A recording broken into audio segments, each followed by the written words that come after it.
I still think if we can figure out why the Sheikh has broken off negotiations, we can get him back on track. I told you Edie Benadir gave no explanation. And I also warned you the man cannot be trusted. I'm convinced he's only stalling for time in order to mount an offensive against us. Now, I think he meant to sit down with you. He had no alternative. And obviously one of the variables has changed. I think it's Cruz. I just wish we knew he was all right. I have no patience for this idle speculation. If he refuses to talk, I have no alternative. I must prepare for war. I think I can get the Sheikh back to the bargaining table. Sharif and Kabir are not American corporations, Mr. Capwell. Do you want to talk or fight? Well, I understand Kabir's forces greatly outnumber yours. What the hell difference does it take to get him back to resume negotiations if we get him back now? Do it fast. Perhaps you aspire to be another Henry Kissinger, without credentials. Pasha, since Mr. Kissinger's not here at the moment and you don't have any fresh ideas, you might consider mine. I will consider allowing you to present your thoughts to my council of advisors. I think we're a little past protocol here, don't you? Why don't you just listen to what my father has to say? Very well, I'll listen. But only because I know if I don't, you will never let me hear the end of it. Go on. Well, as it so happens, I know exactly how treacherous that man can be. I've done business with him. But for some reason, he has a grudging respect for me. Just take a look at the fact that he has not nationalized the hotel I own in the capital city. Respect from Edie Benadir is worth less than 10 grains of sand. My dear young man, it is priceless to me to get my son-in-law out of his clutches. I would like to negotiate with him. You? And what will you bargain with, Mr. Capwell? The threat of closing your hotel if he turns you down? Let him try. Please. We have no idea what the Sheikh is up to or whether my husband is all right. If my father can turn things around, for God's sakes, give him the chance.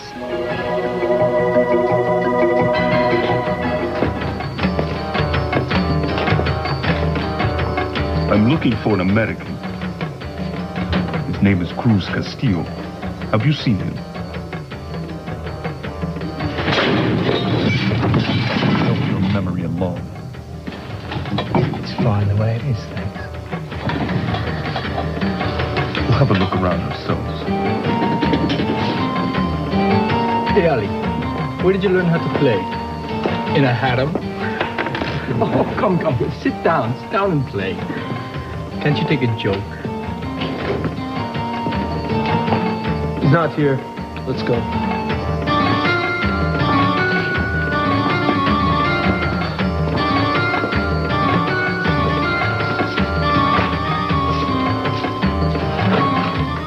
Yes, I understand. There will be no problems. Thank you. Sheikh's agreed to see me. When? In 1 hour, he'll have somebody meet me at the border to take me to him. Alone? It's the only way he'll agree to it, honey. What guarantee do we have he's not going to take you hostage? His word. Which is worthless. If Edie Benadir believes he has no use for you, he will not hesitate to dispose of you.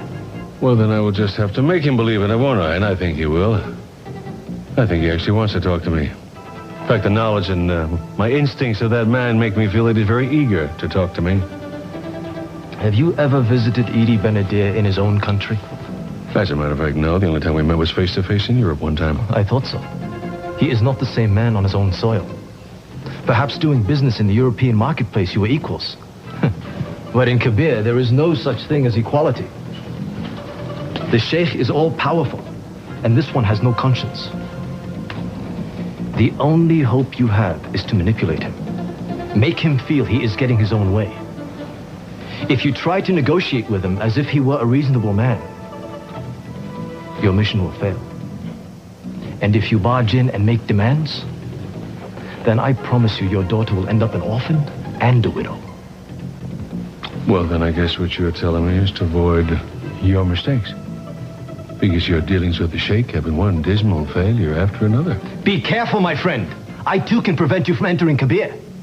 If you put me in chains, you couldn't do that. Gentlemen, I think we're forgetting we got the same goals here. Let's try working together. We understand that you want peace. We've seen the kind of health that these wars have brought on your people. All right, Mr. Capwell here has some personal stake in this too, and he's aware of the dangers. And he thinks he's still got a good shot at succeeding. Now, you accepted his daughter's help. Why don't you trust her father's judgment?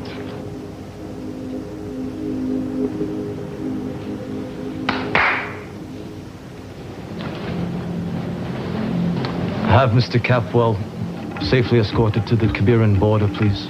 Yes, Effendi. Be all right. Okay. May Allah be with you, my friend. Thanks. I'll need all the help I can get.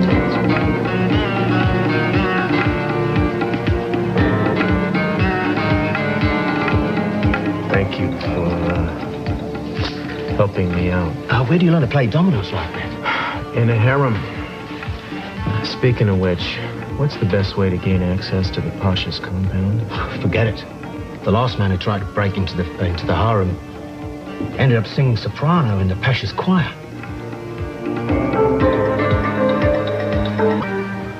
What is taking so long? It hasn't been that long, Mrs. Castillo. When do we decide it's not working and send for help? You're just going to have to give him a little more time. Yeah, well, I don't know, Michael. All I can seem to think about is my husband and my father and whether I'm going to see either of them again. You will. Michael, you know something? When I get a hold of Cruz's little neck, I'm going to make him quit the force and get a job somewhere safe. All right. Not every job is safe, but I am tired of living like this. You feel helpless. That's been the woman's lot here in Kharif, do you not agree? Now I understand how it feels. My grandfather would have resolved this conflict through battle. But I am more educated and I care about human life.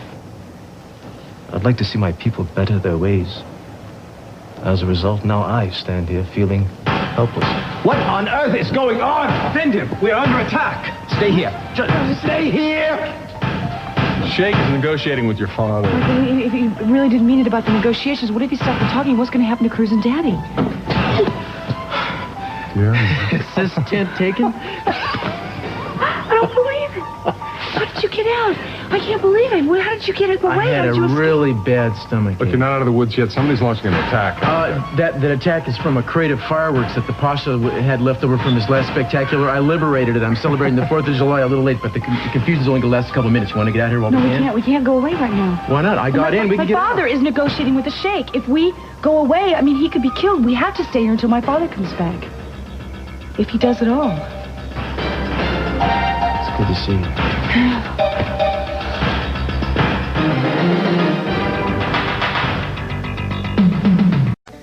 Two-piece, everybody. Peace. There you go. So, Daddy, you never told us how you brought the sheikh around. Well, I simply explained the economic realities of a boycott to him. I pointed out that if he seized the oil for his refineries by invading Kharif, he'd have to sell it to somebody. And if nobody bought it, he wouldn't be accomplishing anything, now would he? And that's what did it? No, actually, he wasn't impressed at all. See, he thinks eventually the world will forget about all the grievances against him, buy the oil anyway. And he's probably right. So for a while there, I thought I'd blown it. That's what you do. I remembered your advice. So I changed tactics. I appealed solely to his greed. I showed him dollar for dollar how negotiating peacefully would make him far richer than waging a war. I convinced him that buying the oil from you would be much cheaper in the long run than maintaining an army, a large army. I can't promise that he won't step out of line again, but it's a beginning. A very impressive one.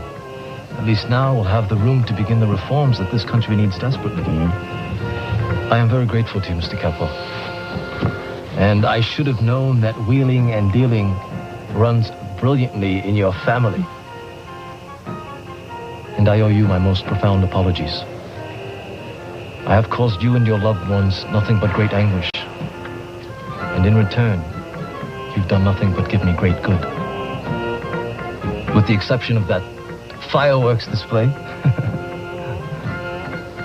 But in all seriousness, I tried to usurp the powers of the stone from you, and you've shown me, each one of you, that perhaps we have an even greater power within ourselves. I thank you for that lesson. Now, please, let's celebrate. Salute. Salute. Will you be going back with the others tonight? Yeah, and I still think you should go with us. The only reason I would go is to be with you. And that's not in the stars, is it? I miss you, Michael. And I will miss you too. So I told Michael when I got my hands on you, I was going to force you to quit your job and take a safe one. But it was the Talisman that got us into this. It wasn't my job. Speaking of the Talisman, I'm not sure I'm going to give it back to you. I may just give it to the Pasha. It wouldn't do him any good. It belongs to the Sakids, which is where I'm going to take it when I get back. Oh, I can't wait to get home. Can you imagine? 24 hours we'll be sleeping in our own bed, with our children tucked into their bed. I'll be able to reach out and touch you and talk to you all night. Talk to me all night? We'll never make it. Now that the moment has arrived, I find it rather difficult to say goodbye. My gratitude to each one of you is most profound. Mr. Capwell.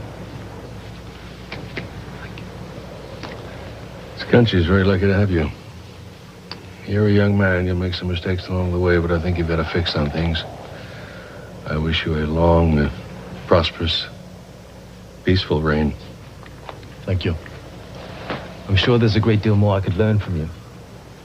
And if you ever decide to change careers, I would like you to know you have a standing offer as chief advisor to the Pasha of Harif. Okay.